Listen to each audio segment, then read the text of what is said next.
I am genuinely ashamed of my generation. I really am. Gen Z, we're the first generation who allowed degeneracy to morph into popularity. If you don't drink, club every weekend, have multiple girlfriends simultaneously, smoke weed, text 15 girls at once and wear fake designer, you're a weirdo. If you have intellect and speak with sense, you're alienated. If you have an opinion and know how to stand up for yourself and stand firm by your word, you're arrogant. If you open a business at 18, you're deluded and boring and not fun at parties. The entire generation revolves around consuming the content from influencers, and yet if you open a channel of your own, you're cringe. And I don't speak for everyone, I speak for the majorities. I speak for those who dictate the standards, those who can see what's happening and fail to stop. To the men, and to the young men especially.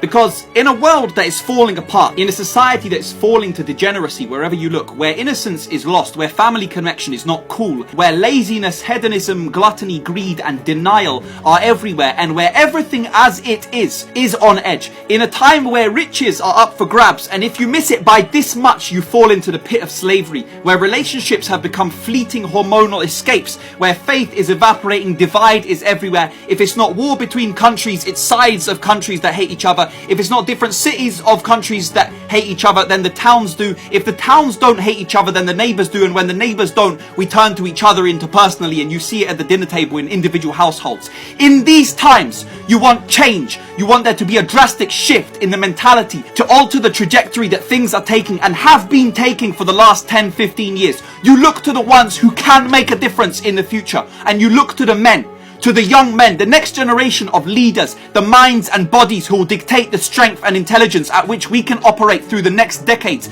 and bring up children of the next generation to change the direction things are taking, to lower crime, to restore pride in intelligence, to eliminate popularity of degeneracy and restore family values and eliminate validation, normalization and glorification of shit habits and obsession with celebrities. So if you're a man and if you are a young man, stop talking about the women. Stop talking about what girls have become, what girls this and girls that. Girls have become what they have become because there is a demand for it. And there is a demand for it because men have become weak and they've become slaves to primal urges. If you want to boycott a business, you stop purchasing. If you want to boycott a TV show, you stop watching. So if you want to restore feminine values and have these traditional women and a society that you say you wish for, you know, the ones that don't post promiscuous photos online, I quote you guys now, who don't have 30 ex-boyfriends and XYZ body count, then go through your following and unfollow all the Instagram models, unsubscribe from all the OnlyFans, stop watching porn, delete Snapchat, stop going to the club and start looking in the mirror. And until any of this stops, nothing will change.